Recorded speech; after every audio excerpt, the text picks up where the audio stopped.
Labi guys, so we are here in Plaza. So this is Plaza Castilla guys.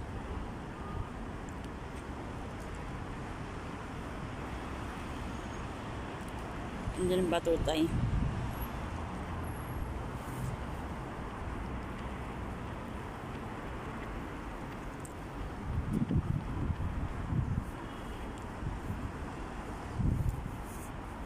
Yan.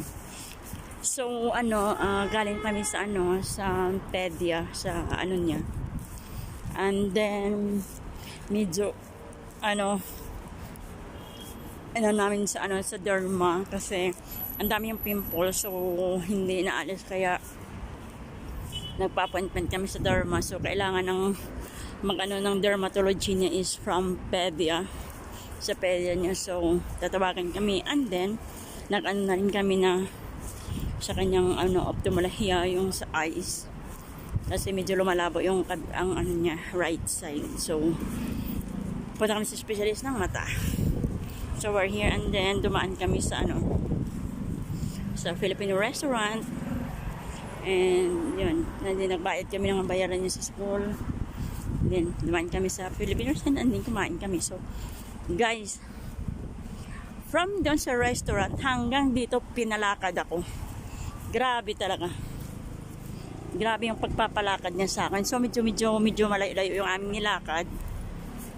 Ang sabi niya sa akin, lakaran daw namin from there hanggang dito sa bus stop. Dapat mag-bus kami papunta dito.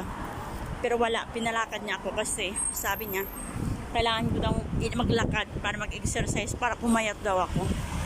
Yan. Ganun siya magkalo sa akin. Mag-alaga sa mama niya. Kaya, yun. Talagang pinalakad niya akong malayo para pumayat lang daw ako. So, imagine, tapos yung bus stop na pinuntahan namin, malayo pa tuloy. So, dito na. Sabi ka, gusto, maglakad na tayo punta sa bahay, ayaw niya. Pinalakad niya ako ng malayo. So, you have to pay me. To the party. So, yun. So, galing kami sa sa Pedion. Sana everything will be okay, no? Kasi yun nga, kasi nung last na nagbakuna, yung niya, vaccination niya is nung 12 years old siya. So after nito 12 years old, meron siyang uling sa March, so may vaccination naman siya.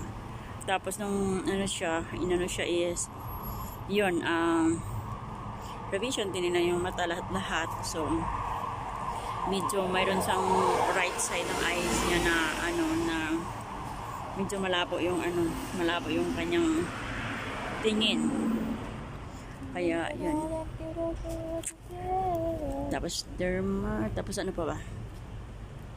Tapos yung sa niya, sa fit niya, kasi medyo hindi okay. Yan. Medyo malapad, so kailangan namin ng na maging okay yung ng kanyang paa. Diba daming arte dito. So we don't know yet kung kailan yung kanyang yung kanyang mga tatawagan din ng mga specialist niya. Kasi dinadala kami. And so so cold and very very cold. How much you need? What you are going to buy tomorrow? And how much? 10 or 5? Okay, don't answer. I will not give you. Hi. Gano'n na naman siya kasi tapos na naman kailangan niya sa akin. Away na naman kami. So this is Plaza Castilla. So yan. Pero yung dito kami sa namin is na to, this yung side na to, this is Mateo Enoria, no? Mateo Enoria, yan na yan, Plaza Castilla. Malapit lang yan. And then papunta doon, yan, Bravo Marilla. So here we are. Anyway, I walked so long, very very very long, because somebody wants me to walk, because she said that I am very fat, so that I'm going to lose weight. Isn't it? She said that I'm very fat. I don't say that. What is gorda in English? Oh. And then you But just say very, very fat. that's why. Oh, let's say fat. Yeah, But I don't say very fat. Yeah. it's the same. No, that's what I say. Because very, very fat is like that. Fat is like that. Then, Okay, fat is only sexy like that. Normal. yeah.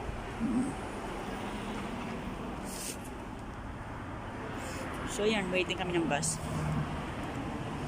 Hindi daw niya sinabi sa akin na very fat ako, fat lang daw. Kasi ang very fat daw ganun. Aray ko. Tinanggal. Masakit yun, be. Ako daw. Sa labahin yan talaga. Kitty Paris. Yun, ay okay lang yan. Lagi akong binoboli niyan eh. She loves bowling. She's always bowling her mom. That is not true. That is No. not true. That This is afternoon you not told me that I'm very small. I'm like a dwarf. That's No. what you told me. I don't say that. Yes.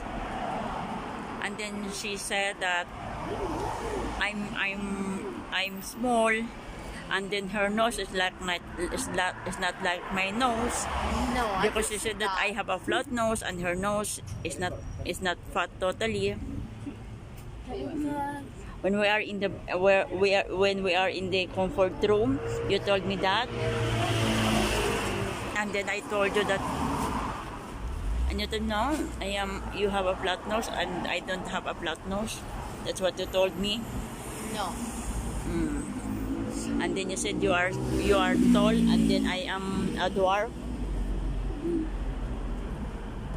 Yes. No. You're always bullying me. Ganun siya. Sana naman wala namang kasi ayaw ko talagang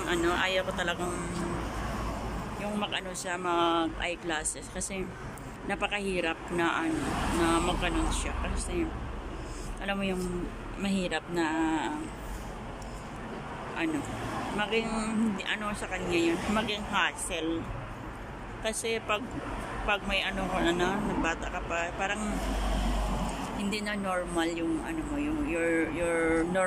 your daily life is not normal anymore, because anytime or every time you want to read or something, or you are going to sign up something, you need your eyeglasses. That's why I don't want her to wear it as soon as possible, as soon as I can.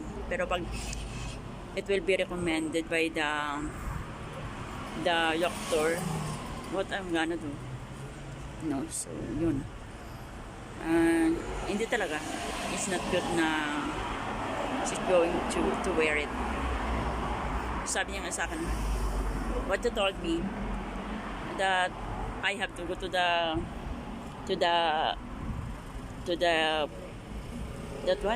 eyeglasses also. No? I told her that no, I don't want to wear eyeglasses because the eyeglasses will fall on my nose, because I don't have enough nose to wear eyeglasses. Ang hirap mag-English, guys. But somebody's here. I have to speak in English.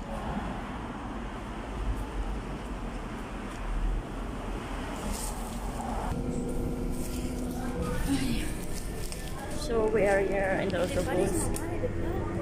Lock.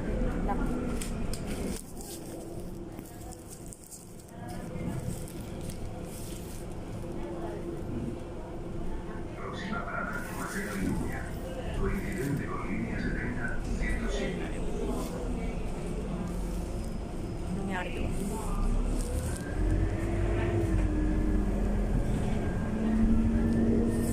Nag-aaway na naman kami. Salbahe talaga. Nalagay ko sa cellphone ko, nag-guard. So, nasa labas kami, ilang minutes na lang. Kasi sakay namin sa in how many minutes na sa house na kami. Grabe yung buko. Sobrang insane. Yun lang. So, this is our day today, Thursday. Ano lang, tawag dyan, yung time namin naubos lang sa ano, from the doctor, ano kami, dumaan kami doon sa ano, sa ano ng mga libros niya sa school. Kasi may kulang doon sa isang book. So, pumili kami. Nung kailan ko pa in-order yun, so one week. So, dumating kanina lunch. Mga punto na makuha ko. And then, after that, pumunta kami ng nag-meet up kami ng one of my friend to get something. And then, nagbayad na sa ano ng kanyang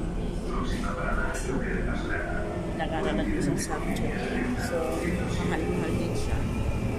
And then yun, kumain na kami and then that's our Thursday afternoon. Napakabisang oras. So, when I will reach home, papahinga na ako. So, medyo hinalino akong pagkaramdam. Pinalakad ako ng malayo. Sobrang nagalit na naman. That's how the rotations of our life here. And of course, and then this coming Sunday, I have a therapy. So, my therapy will start again. Kasi medyo nagpahinga ako ng therapy. So, this Sunday is mag-start na naman ako. Kailangan ko itong gagawin ng therapy kasi I was attacked by the back pain. So, 4 days na ako ng back pain. So, I was crying all the time. So, sobrang sakit. And I don't want to be injected anymore. Kaya, ingat eh. So, talaga this. Hindi mo pwede na ako sa work.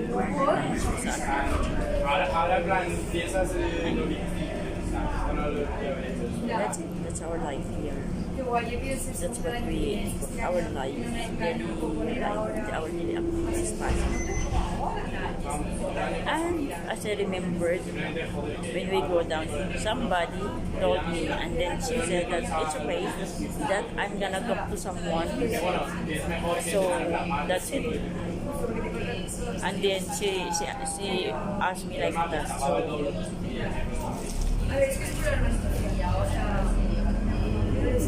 deal is a deal, and you can say no because she's too like this. So guys, thank you so much, and thank you so much again sa kasama sa vlog namin na work. So vlog namin na in a little bit okay, pero ba in a while and then mag-away na kami nakita. And thank you so much for having always. Bye bye, love, bye. Ayaw niya na, bye. See ya, love.